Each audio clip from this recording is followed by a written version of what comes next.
All right, well, let's first and foremost take a review of what we looked at, I think it was about 3 weeks ago. Converting that lead to a prospect, and of course this is utilizing the specific tools that Ubix gives us that shows us who's hot online, and then we need to figure out, okay, how do we take that person who's really invisible to us and how do we get them on site? And so I'm going to do a quick review of email best practice, phone tactics, and then converting to an on-site meeting. So once again, and we just had this conversation today, there still seems to be a little bit of confusion here, so I want to be very, very diligent here in explaining the difference between a lead and a prospect. A lead is somebody that is having a one-way conversation with you. In other words, they've gone onto your website, they've come in through social media, however they got there, they've opted in to download something using one of our lead generation tools. They're in the system, but you have not had a conversation with them. So in other words, they're researching, they've given you permission to follow up with them via email because they've given you their name and email address, but you still need to sort of get them on the phone and then ultimately get them on site. A prospect, of course, is somebody you have had a two-way conversation with. And when we get in a little bit later into the presentation, I'm going to break down again, of course, what happens between an A, B, C prospect and a D lead. So just remember, if they come in online, no conversation, they're a D lead, they're a lead, not a prospect. Okay, so going back to email, and remember we talked about the AIDAT formula. What we're trying to do here, of course, is gauge what these people are interested in. And so going into your sales funnel, we look at who's hot, of course, it's shown in pink, what their scoring is, and then we can drill into, by clicking on their name, we can drill into the customer one-on-one, which we'll look at next, and individually look at what their score is, when they've scored, so in the last up to the last 90 days. Then if I scroll down a little bit on the customer one-on-one page, I can look at, are they engaged from the emails I've sent? So this particular example here, we look at the emails that have gone out from a little over 3 months, what has been opened and what has not been opened. So I can actually click on any of these and look at, okay, what was that email? So if someone's looking at a particular design ideas or perhaps location ideas or pricing, whatever it is, you can figure that out. In this case, this particular person had opened about 60%. Now, if I look at scoring activities all, this is again scrolling down further on the customer one-on-one screen, I can then look at what the score was, when the date was, what the description of the page they were looking at on your website, how long they were there, and if I want to, I can click here, which we'll do next, and I can see all the different places that she went, when she went there, and how long she spent there. So if you remember, we're going through this particular case study, we figured out this person was spending the majority of their time looking at Spring Meadows in Plymouth. So remember, every one of your prospects or leads has 3 built-in hot buttons, areas of interest: design, location, and pricing. So that's the nice thing. So what we do is we go into Ubix, we go into their customer one-on-one, look at the emails they're opening, look at the web analytics from Ubix, what they're looking at, and we say, okay, in this case, this person was interested in location. So now I've got to go ahead and I've got to craft an email to them because the only thing I have from them is an email. So again, we want to have a low hurdle call to action. And in other words, the question is, what's the easiest thing I can ask the lead to do? And the easiest thing is simply asking them to reply to the email. So I'm going to go back and use my formula again to put together an email. This is an example of what I did for this one. So my subject line's got to be attention getting. That's the attention part of the formula. First name is in there, of course, your acronym for your builder. Here's some interest I'm generating. So one of our most popular home designs, the blanks, under construction in our Spring Meadows. Remember, that was the interest level in the Spring Meadows neighborhood. It's going to be completed. Okay, I got to create some desire. It's not open to the public, but I'm going to show it to a couple of people this Saturday. I'm also going to have information on the Spring Meadows home sites. Would you like to stop by and see the neighborhood? Okay, focusing on that location. Here's the action. Easiest action that she can take is simply reply to the email. Just reply to the email. We'll coordinate a time. Look forward to talking. Again, setting up for the next step. I want to get her on the phone. And that's basically what I'm going to do to engage her to get a reply email and then schedule my phone call. course, which is next. So we jump there. Someone engages you via email. Now we got to get them on the phone. First and foremost, we want to schedule that time to talk. Remember that. Schedule the call. Don't try to just say, call me at this number, or I'll call you, what's the number to get a hold of you? I'll call you. Schedule a time to actually have a conversation, and you'll need about 10 minutes. 10 minutes, because what we need to do is go through our lead intake sheet and go through the 7 areas of qualification. So the 2 tools I offered you is, one is TimeBridge, or some of you, I also have the Talk To program. Actually, all of you have this available to you. In this case, this is STAR's Talk To program. So in the Talk To program, this is a page you can drive them to where they can actually schedule the date and time that they want to talk to you, and they can schedule it there. So it's very, very simple. Some people might like that are busy. Otherwise, you can use TimeBridge to suggest up to 5 different dates and times to talk, and she can share it with her husband if you're going to do a conference call. Okay, so now I get them on the phone. I've got to go through my lead intake sheet. And if you remember through your Fast Start training, we have 2 types of qualification, an on-site and an on the phone. I put together a sheet for remodelers because they're most of the time talking to people on the phone. I then converted one for home builders as well. So if you talk to people on the phone, normally before they would come in to meet you, you want to use one of those 2 sheets. And all of you should have access to it, but again, I'll put links for it. So the 7 areas of qualification are right here. But remember, the most important thing that we're trying to do on the phone is determine the hot buttons. Because once I determine the hot buttons, of course, I can use that to convert them to an on-site meeting. So I'm going to use the same formula for on the phone, AIDAT. So attention, you got 10 minutes. Okay, so I want to let them know it's going to be a short phone call. The interest for them, I want to know more about the type of home or project you're considering, so I can share some ideas, on whatever their interest level is, some ideas on locations or sites within Spring Meadows. Desire, by the time we're done, I'll put together some information you really find beneficial. Now, put together some information, obviously, this allows me to set up that next on-site meeting, right? So when's a good time for me to present the information to you? The action. Needs analysis, questions, so I go through the 7 areas of questions using my lead intake sheet, and then I'm going to close for the on-site appointment. If, of course, they're a viable prospect. If they're not, then I'm not wasting my time. Thanks for your time. Look forward to meeting you on here and here. So remember, the whole process, or I should say strategy, around this is the controlled release of information. You give them just enough to want to talk to you or want to reply to your email or come on site to meet you, but you hold back what they really want and ask them to take the next step with you. So it's very, very important once we get to this part, prospect to buyer, is that we are setting the stage for what happens next each and every time. Okay, is there any questions? I'm going to get into what we're going to talk about primarily today. Any questions or thoughts on that, converting that lead to a prospect?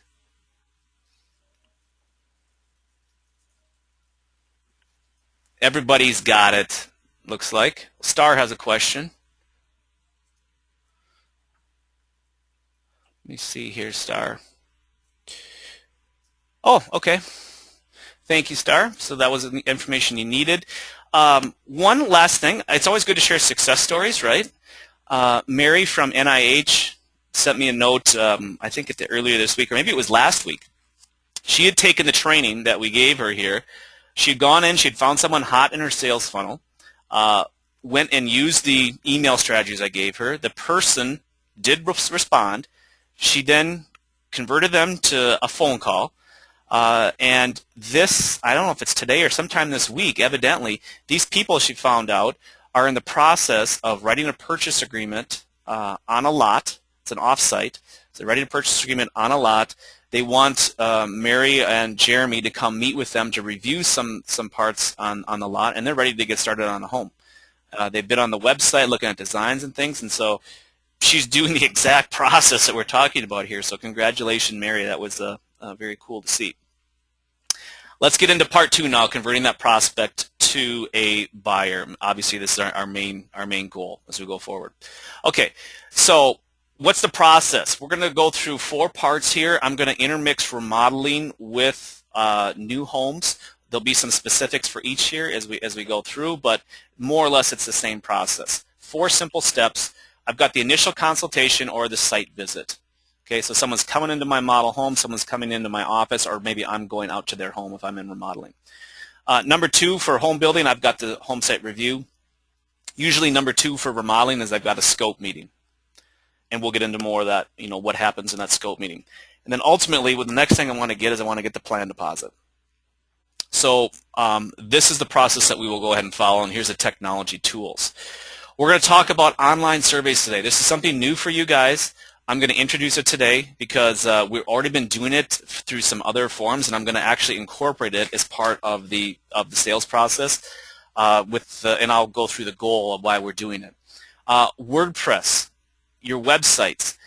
We're going to talk about, again, loading information into your websites. I'm not going to get into the how-to to do it because Adriana can help you with it, or some of you already know how to do it yourself. But this will be going into send-ahead files, that sort of thing, information that you want them to go back to your website. Because just like you're tracking that lead when they are invisible to you, say they're on your website but they really haven't committed to that two-way conversation, we want to do the same thing for our prospects. The more we know about our prospects and what they've done prior to us meeting with them, the better we can gauge their interest level and say how hot they are, if they're going to move forward to the next step, or if I'm going to have to, pull out both guns to get them moving forward. Then we'll go in a lot with Ubix, and I'm also going to talk about tablets today. I know a lot of you have tablets, iPad. They're really called tablets, by the way. It's not an iPad. But we're going to talk about that. I have a couple of recommendations for apps, and also if you haven't purchased a tablet yet, I will give you my recommendation for what you should purchase. So that'll be the tech tools that we'll be focusing on in integrating with our sales process. And just a reminder, why are we doing this? Why are we doing this? Because it's all about a return on energy, right? ROE, return on energy.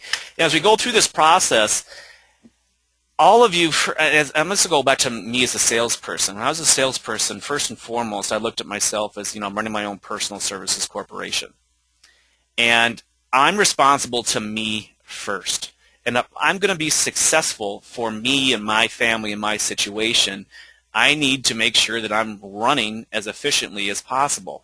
Or in other words, for sales, it's all about return on energy. You have and forget time management.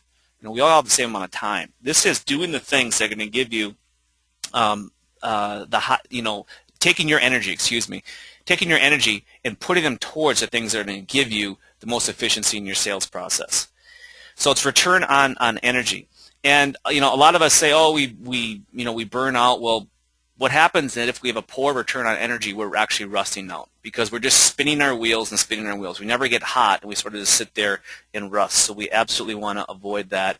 And the reason that we're going to go ahead and use this best practice for your sales process and track everything is that so we can constantly go back and measure how effective we are. Because if I'm responsible to myself first, obviously my builder wants me to be successful because if I'm successful, they're successful, but I'm responsible to myself first because that goes right back to me and my family. All right, so the initial consultation. I want to take a new spin on this, and I want you to look at it a little bit differently. Do we look at this as a meeting or an event?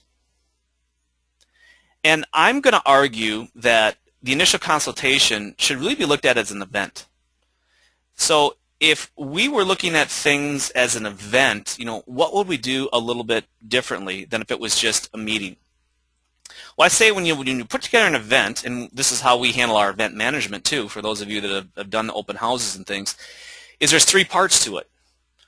So obviously number 1 is the pre-event, and that's the invitation part, and we've got some questions that we send out as part of that. Number 2 is the event itself, so that's going to be my meeting, my initial consultation, and then I've got the post-event.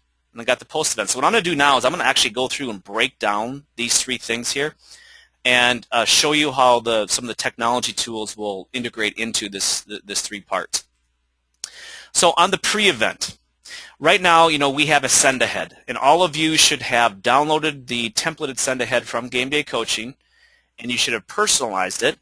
And then you should have it uploaded into your website or into Ubix, doesn't really matter, because this is something that you want the person to download. We'll talk about that a little bit more. The new thing here that I'm going to introduce to you today, this is first time out, is an online survey. And of course, the whole idea here is the more information I gather prior to meeting with my prospects, the easier it's going to be to close them for the next step and ultimately the sale. Hopefully that makes sense to all you. I mean that if you walk into a situation, you're like, man, I know a lot about these people. I know exactly how I'm going to present my information, some ideas I have for them, and they see that connection right away, and that's what people are attracted to, is someone that understands what I'm looking for and can provide the best possible solution for me. Your odds of closing that into a sale just went through the roof. So let's do a little bit of homework here before we get there. And of course, the more we can automate it, the less time it takes for you, and the more you can leverage the information. So the send ahead right now. Right now, we have a Word document that's on Game Day Coaching. You can download it. You can add all your contact information. You can add links in there. An overview of what's going to happen, video testimonials, tips and questions to ask.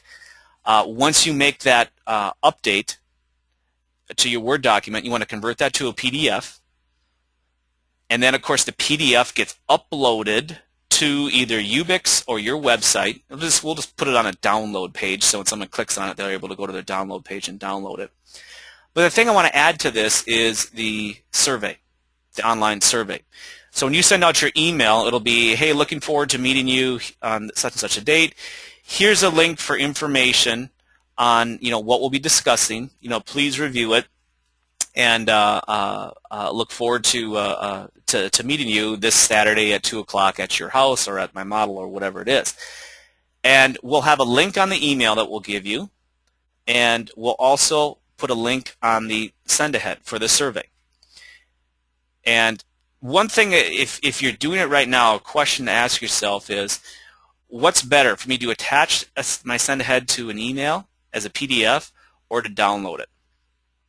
And Melissa, maybe you know the answer to this. What's the benefit if they download it versus attaching it to an email? I guess sometimes people forget that the attachment's there, or they don't see it, or it doesn't go through, or something like that. Going through, yeah.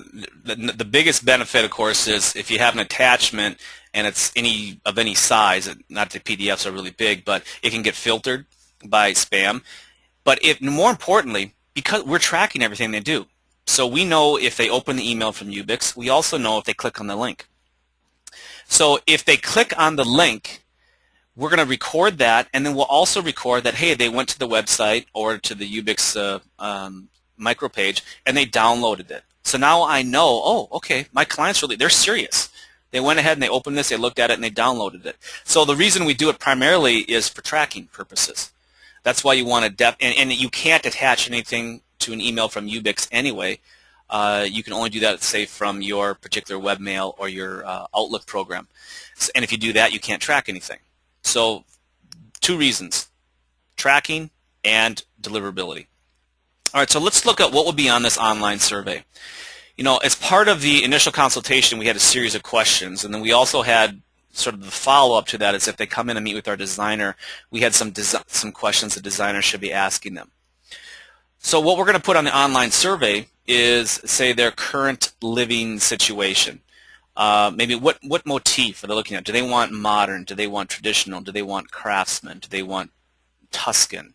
What is it from motif that they're thinking about? Because obviously, if they say, "Oh, we really like craftsman," and you have some great craftsman style plans or photos, you can have those ready to go when you're meeting with them. How about resale value? How important is that when they build their new home or, say, remodeling their home? That'd be something you'd like to know, right? I mean, are these people thinking they're going to move in 3 years, or are they going to live there for 30?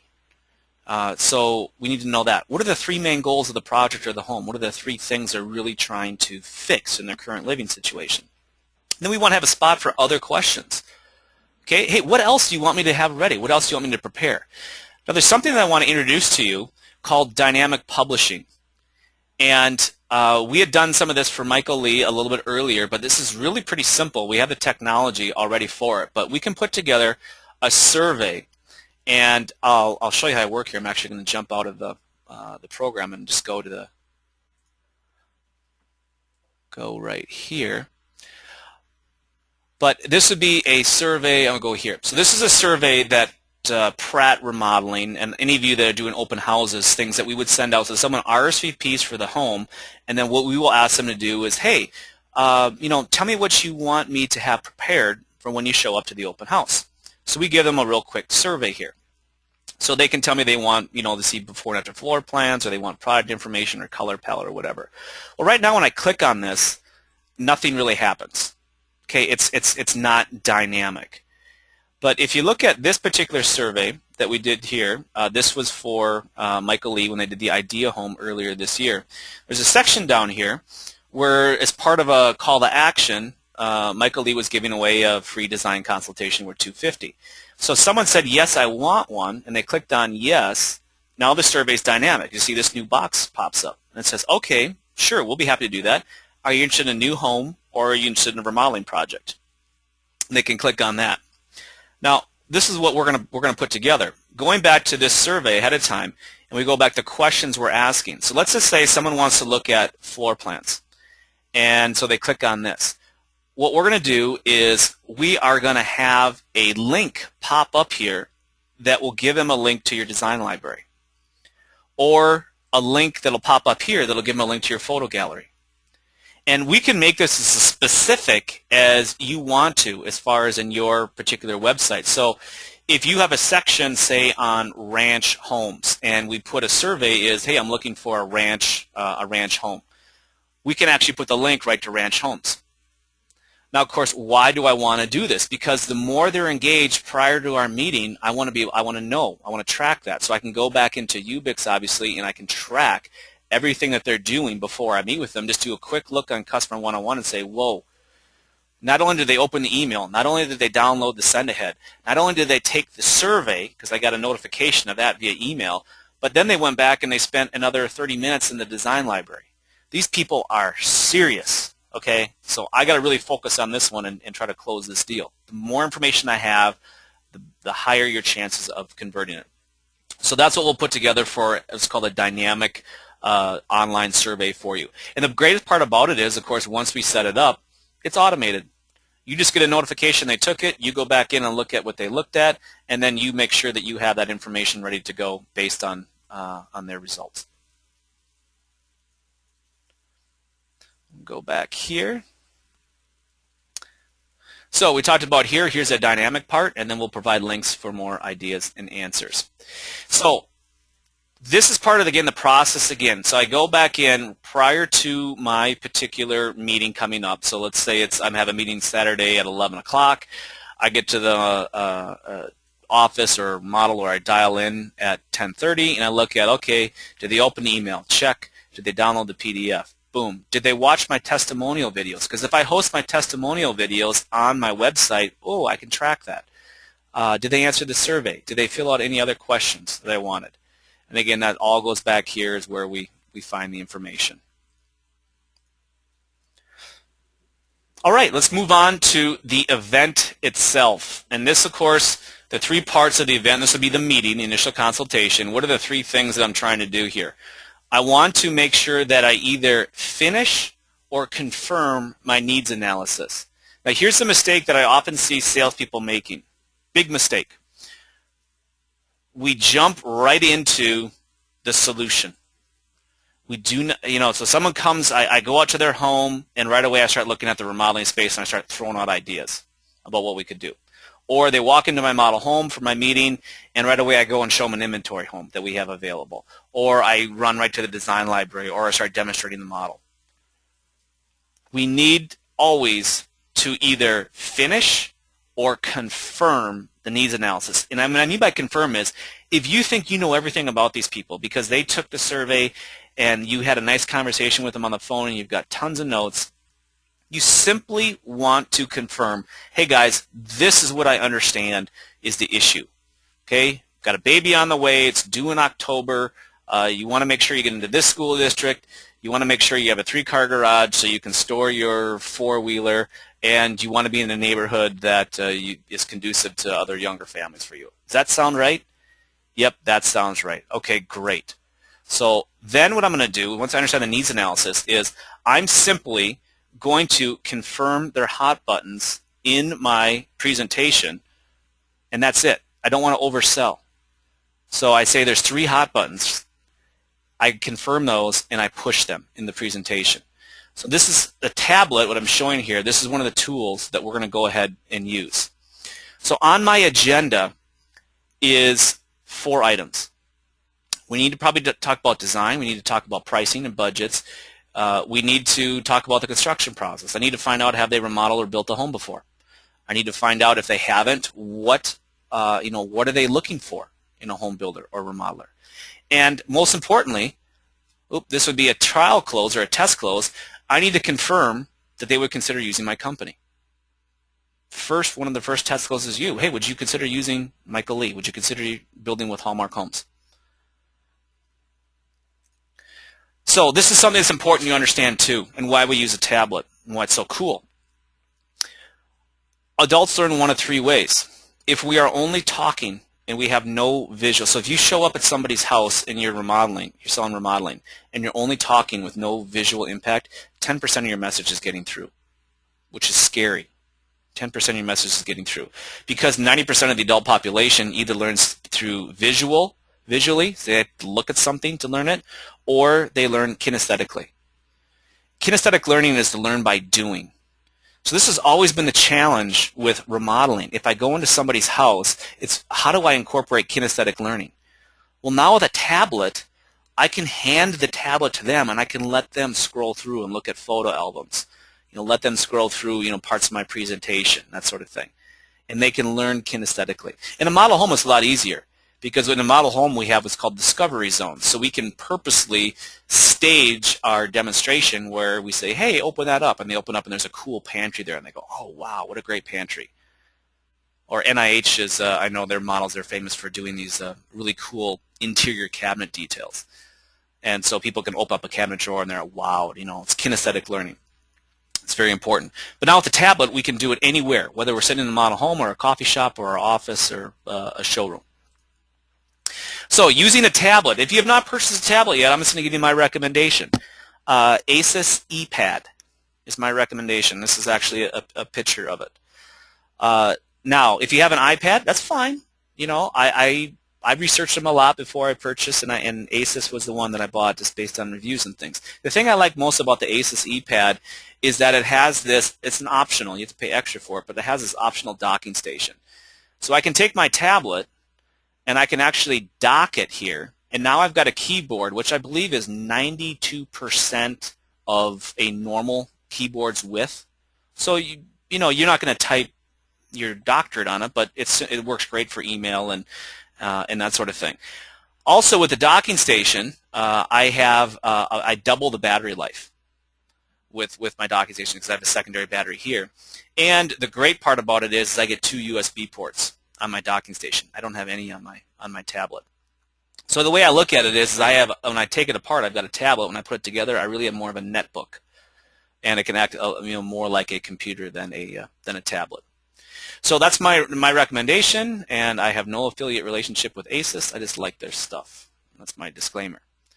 Okay, so for the application, you need to have an application in order to display, say, a PDF or a Word document or even an Excel document. The one that I recommend is Kingsoft Office. It is free, works great. The only issue that I've had with it is when I actually convert a Excel document to a PDF, I cannot get it to display on the tablet. But otherwise, Word documents display great. I can display a Excel spreadsheet no problem, and PDFs converted from Word display no problem too. And your PowerPoint, like for your initial consultation, you convert that to a PDF, and you can display it here as well. You could also try on this one, I'm not sure if it does, but you could actually try to display the PowerPoint itself without converting the file.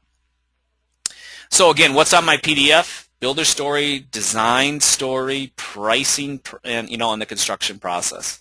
Those are the 4 things. Now here's something else I would recommend. The template that we have in Game Day Coaching is one presentation. It's all together. It starts off with really the overview of what you're going to talk about, and then the builder story, and then goes through design, pricing, and the construction process. There's no reason why you can't break that into 4. If you feel more comfortable doing that. Because when you, as we mentioned before, when you go through your initial consultation, you're following the lead of the buyer. They've given you their 3 hot buttons. So if you know their hot button is price, and you know obviously price if they tell you that they want to do a certain style of home with a certain amount of amenities and their budget is completely unrealistic. So you want to focus and educate them on how homes are priced.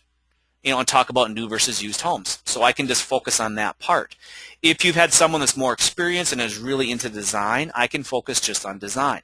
If you have someone that have had a negative experience with construction, or perhaps heard stories of, say, friends or family or coworkers that have had negative examples, you want to talk about your construction process and talk about your communication and how you avoid having a bad experience. So it may not be a bad idea to break it into 4. You're always going to start off with sort of the overview, but then you're going to say, you mentioned that you're concerned about builders. Let's jump right into talk a little bit about what we have done as a builder to be relevant today, or really to be avoid some of those things today. And then let's just talk about our construction process. So you know what's going to happen here moving forward. Because if you want to write this down, this is very, very important. The number one fear of all of your prospects and your leads is the fear of the unknown. That's the number one fear. And the worst thing you can do as a salesperson is not lay out the path to owning one of your homes or remodeling services. You don't lay out that path, they fear the unknown. And that's where they're going to deviate, and they're going to go to builder B or go look at used homes or maybe not do anything. So lay out the path, and then you walk them down the path. In sales, we call it the critical path. You've got to follow a certain process from greeting through follow-through. And for a homeowner, just simply, I just want to know what I'm getting myself into. And then last but not least, on your tablet, very, very important, you need to have as many photos on this tablet as possible, because you're going to use it in several key situations. And I recommend breaking the albums down by room or project. Doesn't matter if you're home building or remodeling, by room or project. And the reason is, for remodeling, it's pretty simple. But the reason is you want to go by room for a home builder is, let's say you're doing an educational walkthrough in your model home. Let's say your model home has dark woodwork, and these people want white painted woodwork. Every time they walk into one of those rooms, they're going to be sort of turned off because they don't like the look of it. But if I have a tablet with them, and again, I'm having them hold the tablet, and I show them, look, here's another bathroom with white painted woodwork. Oh, wow, you guys can do that, because remember, the visual is the learning, and it's all about believability. Well, you guys really can. And I remember, when I was selling, that there's this thing with consumers, as far as the whole visual thing, that they found a plan that another builder had. And because that builder built the plan, they think that they need to go with that builder to do it. And no matter, I remember many times where I tried to work around that and say, yeah, you know what, we can make some changes to the plan, we can update it with your preferences, we can build this for you. And they just could never get over that, because it was the believability of, well, this builder already did it, so therefore I'm going to go with them. So the photo albums show them that, yeah, you know what, you really can do different projects besides a traditional or a contemporary or a Tuscan or what have you. So break down your photo albums by room and project. You're walking people through the model home. They have the tablet there. They go into the kitchen, and you're getting feedback. What's your first thoughts of the kitchen? Oh, I don't like these cabinet colors. It says, oh, what color are you thinking of? Well, I like something more like this. Well, are you thinking alder? I'm not sure. What's alder? Ooh, let me go to my photo album. I'll show you. Here's that alder kitchen. What do you think of that color? Ooh, I like that color. Okay, let me make a note of that. So that's why you break it down by room. It's a kinesthetic learning tool as well as visuals. Most powerful selling tool I think that we can use today right now in selling new homes. So my initial consultation, what am I going to do? I'm going to start with, I'm going to confirm the needs and the hot buttons. Number one, I use visuals to satisfy those hot buttons, and that can be in the form of my photo album and my presentation. And remember, when you're doing your presentation, don't get it too wordy. Just a few words. Remember, your auditory is going to reinforce the visuals that are on your tablet. And then the photo albums to identify preferences. Now, with the photo albums, identifying preferences, if you're remodeling, there's always a point in time when you're sitting at their house that if they say, yeah, I would consider using you, and you talk about your next step, which is your scope meeting, and they write the check for $250, and you're moving forward. There's a time when you actually got to measure and you got to go take pictures. What do?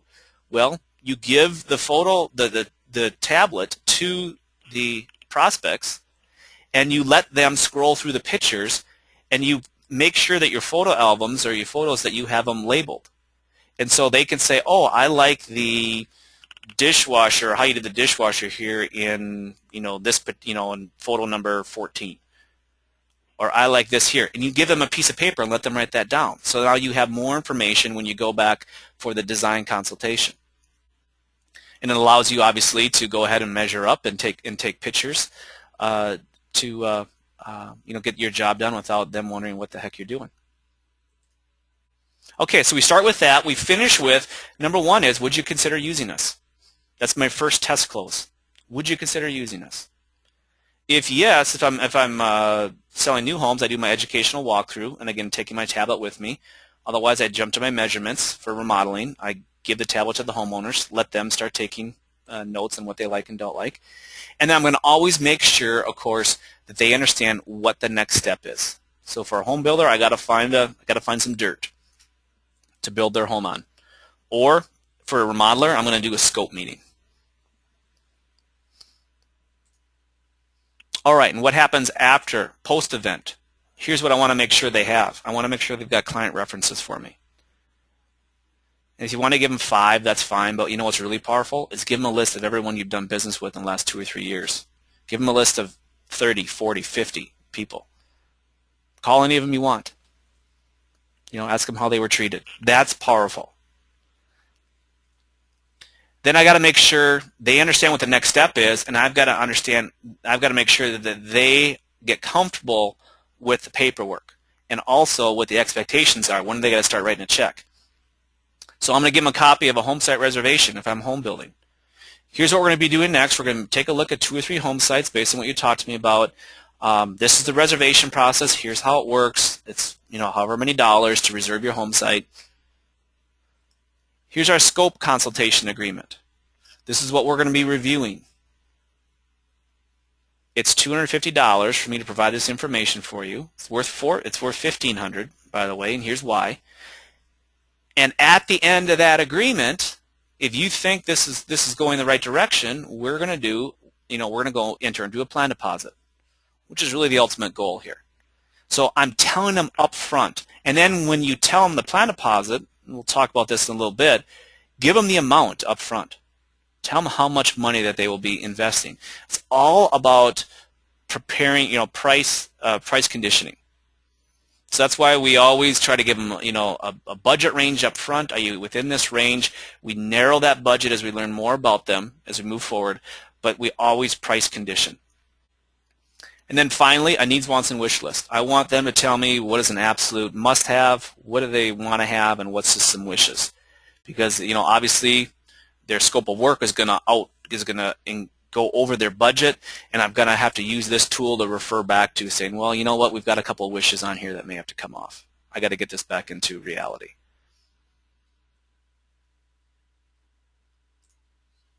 All right. Home site review. Now, I could spend probably an entire webinar or entire training session on this, and at some point we most likely will. But 4 things for you to take note of today when you're walking a home site with somebody. Number 1 is there's no such thing as a drive-by. You don't drive by home sites or let a client drive by. You always go with them and you always walk. Now think about it. Why do I want them on this site? Why do I want them on the site? Because simple reason is it's the first emotional connection that they have. If they're looking into a model home, or if they're looking at pictures, or if they're walking through somebody else's home, whatever it is, there's no emotional connection there. They might see some stuff they like, but it's not like it's going to be theirs. But when they walk on that home site, it's going to be theirs. So that's the first emotional connection. Pretend it's already built. And what I mean by that is you need to have a basic dimensions of what is the envelope of the home from front of the garage to the backmost wall. What are the side yard, front yard, rear yard setbacks? And you need to map this out. You need to map out on that with paint. You know, I use a combination. I've got cones, I've got tape measures, I've got marking paint like you use for like underground utilities. I've got all that stuff out there because this is an art, really getting people connected. Walk them, so by pretending it's built, then once I put out the envelope of the home, if I have a general idea of what their home design is going to look like, I can now walk them through the house. Okay, here's your view from the kitchen, here's your view from the dining room, here's your view from the great room. I can walk them into the backyard. How does the backyard feel to you? Is this what you were hoping for? Is there going to be room over here for your garden you were talking about? Yeah, get that emotional connection. Now, what I always like to do as well is when I'm cleaning up my cones and putting stuff away, I just tell them and say, you guys just sit here and you talk about it a little bit and see how it feels, if you like the views and that sort of thing. And putting this away, I'll grab my phone and I'll take a picture of them when they're not looking, and I use that as part of my follow-up. Congratulations! Can't wait to get your new home on here. Share it with your friends and family. And always close immediately when you're on the dirt. Do not wait to go back to the model home to ask for the home site reservation. Have your form with you and close right then and there. Why do I do that? Because that's when emotions are the highest. All right. Now, scope or selection consultation meeting. Again, we're not going to spend a whole lot of time on this, but this is, whether you're a home builder or remodeler, this is a lot of the work that you're going to do prior to getting that plan deposit. So for all of us in the scope agreements have a $250 fee on there. Whether you guys want to charge for that fee or you want to waive that fee is up to you based on the situation. But I strongly recommend at least asking for the $250. Your downsell is always a sharp angle close. Well, if we could waive the fee, would you feel more comfortable moving forward into the scope meeting? Always get them to authorize the agreement. Even if they're not paying you any money, have them sign something. You want to get them used to signing something. Because they got to sign for a plan deposit, or they got to sign the purchase agreement. So get them used to signing documents. And I guess the proper word is authorization, not sign. Okay, so what are we going to review at this? Well, we want to review the preliminary scope of work. And in the remodeling section here, and you can do the same thing for home building, I recommend that from the time you do the initial consultation and you do your educational walkthrough or you do your site visit, you take your notes on what they want in the project or the new home. You email those back to the client in between these meetings. Hey, this is the notes that I have that we discussed. Are we on the same page? Okay, I want to be in this budget. This is the things that I want. I want to remove this wall or whatever it is. But are we on the same page? Let them confirm from you. Yeah, that looks exactly what we were thinking too. Great. Look forward to seeing you on Tuesday for our next meeting. I want to talk about some preliminary selections, of course, the things that are going to really drive price. Do I care about grout color at this point? No. Do I care about if they want granite countertops or wood floors, or obviously the things that are going to drive the budget? Absolutely. So I want to make sure I get those preliminary selection items done. I want to give them some options from a design perspective. Now, this could certainly be more floor plans I could look at from home building, or from a remodeling standpoint. Should we do an addition or should we work within the existing space? Should I repurpose this room into something else? But that's where you really are calling upon either your designer or your own design skills. What are some options, and how would that affect the budget? I want to narrow the pricing here. So I gave them an initial budget of low to high. Now I want to narrow that a little bit more, because I got to get them to actually put down non-refundable money with the plan deposit. So I want to make them feel comfortable, like we're still within their range. Most importantly, number 5, you have to flush objections in this meeting. You have to, and everyone has objections. So what are some of the most common objections that you hear? You're the first builder we've talked to. We need to think about it. You know what, the price is a little bit too high. We want to get other bids. We really want to look at used homes. I've got to be prepared for these. So the way I flush objections is simply a soft close as I move through this. Is this what you were hoping for? on a scale of 1 to 10, what are your thoughts here? I'm always, doing soft closes to flush those objections out. And then, of course, if I've done my job on the initial consult or the home site review meeting, they know that at the end of this meeting, I'm going to ask for a plan deposit. They know exactly how much it's going to be, and they know they were supposed to bring their checkbook. So I've got to get my objections out. I've got to handle my objections, be prepared for them, and I've got to move them into the plan deposit phase. And one of the main things that I tell counsel people on is a lot of times when you ask someone to put down, say, hard money or non-refundable money with a plan deposit, is you have to tell them that, look, at this point, you are not picking a builder. What you're doing with the plan deposit is you are identifying the unknowns, the things that you need to understand and know before you can select a builder. You've looked at our photo albums, you've looked at our design library, you've gotten my design ideas. Are you comfortable with these? Do you think that I could have handled this project for you? Oh, yes, we do, Melissa. Yeah, you've been great. The next step is a plan deposit. I'll put together more ideas for you. Hopefully you'll go with us. But you know what? At some point, if you're not comfortable in the plan deposit phase, you can take the work that I've done and you can go with somebody else. Make it as transparent as possible. You can get, the more you give people an out, the more you'll get them in. And obviously, that the more time you spend with them, the more rapport and trust you build, the deeper they get in with you guys and the more work they put into it, the less likely they are to jump with somebody else because they're thinking, I don't want to go through this all over again. We're so close on getting this done. And of course, obviously, if you're not doing plan deposits, at this point, you're going to close for the purchase agreement. Now, a couple of things on concept plans. Just want to talk about here. Should I do a concept plan before or after a plan deposit? Because a lot of us, and I know a lot of you have talked about this, you'll do concept plans without any sort of deposit. And I'm just going to reinforce what my feelings are on this is very simple. It's a lot easier to not like your plan than like it. And what I mean by that is it's the same thing going back to where that client, they're going to build a home, they find a plan they like that a particular builder has built already. It's a lot easier to say yes to that builder because they already like it and no to you because it's the believability factor.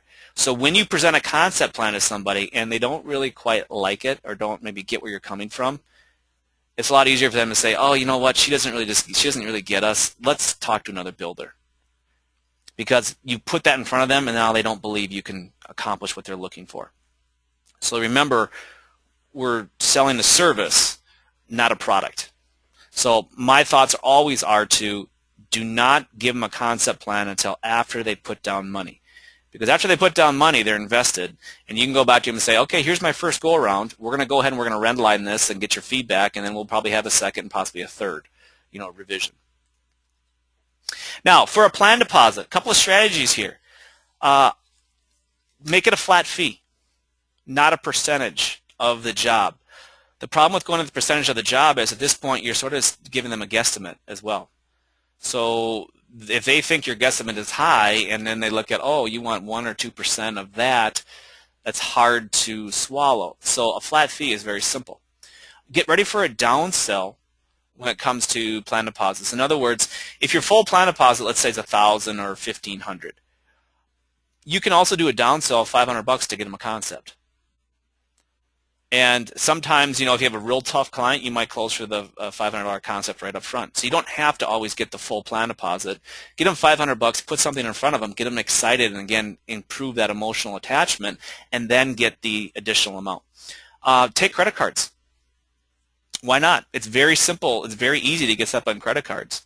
As a matter of fact, if you have a PayPal account, a lot of times you can send them a link and actually have them run a credit card on that.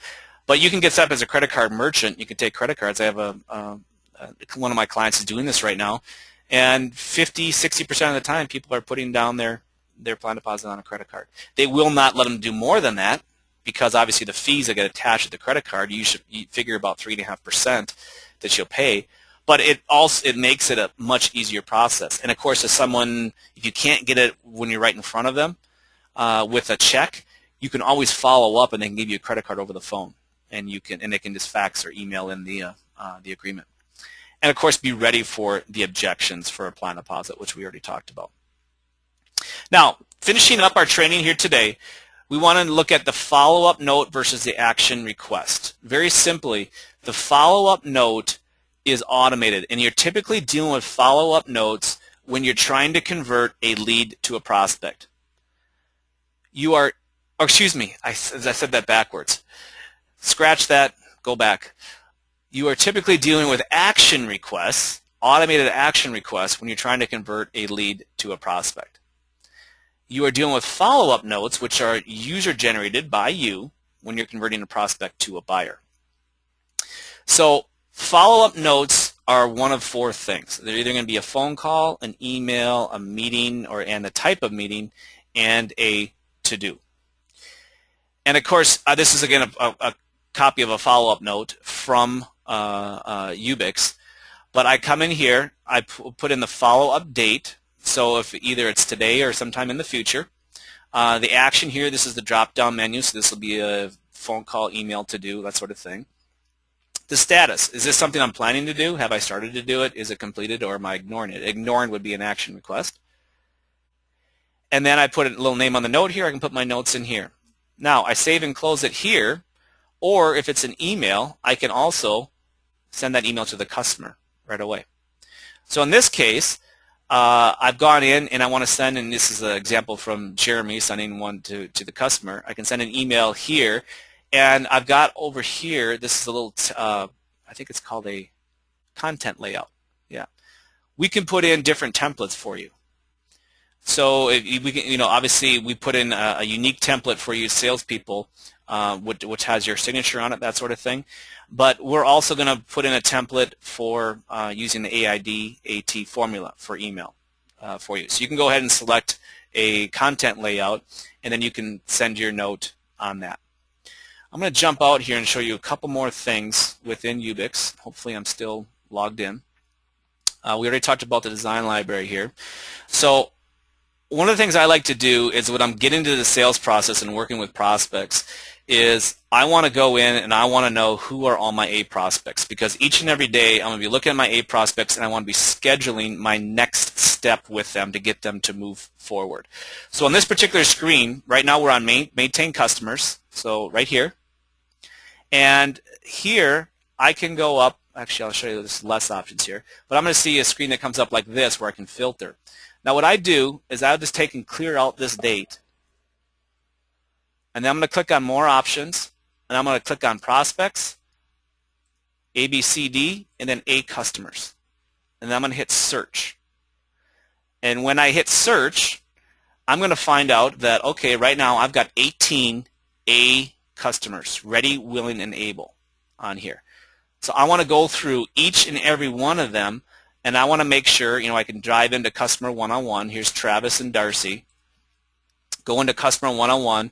I can see in here what they've done as far as activity. So in this case, these people, not much. I've put some follow-up notes in here. They've done, some basic scoring activity on here, and on emails sent. I sent one direct email. They did open it, and that was over a month ago. But now I want to go ahead and put my follow-up note in here. So I can go to the maintain a customer. Let's expand this. And I can go in here, and if something has changed, ready, willing, and able, or I can put in here and add note. Oops, let's see if this moved over. Yep, here it is. So I can put my note in here, what I just looked at. Here's my follow-up date, pick the date, put the note in here, and again, I can scroll down here and I can send the email directly to the customer from here. So each and every one of your prospects, you need to be, recording what you're doing within Ubix, because first and foremost, you're responsible to yourselves, right? And when the scorecards come out, everything that you put in here will be recorded and rolled up so that your owner or manager will know exactly what you're doing too. Now, two important things with why you're going to put all the information in here. Number one is, of course, what I just told you, is for the tracking capability and seeing what these people are doing. But number two, in the scorecards are going to allow me, personally, where I can help you if you're struggling in a certain part of your sales process. So if you're recording everything you're doing, and I can identify a weak area from that, and then I can give you some specific training, whether it be, just directing you towards tutorials within Game Day Coaching, or actually doing some additional training here, or even one-on-one, but some additional training to help you push through a hurdle that you're experiencing. So it's very, very important to be putting everything in here. This is primarily what you're doing, is this customer one-on-one, these follow-up notes, when you've got someone from getting to a prospect to a buyer. And that, ladies and gentlemen, is the conclusion. So we're just about 1 minute before we're out of time here. Any final thoughts or notes from you guys on anything we've discussed today? Go ahead right now, and if you have a question or anything you want to chat about, put it in.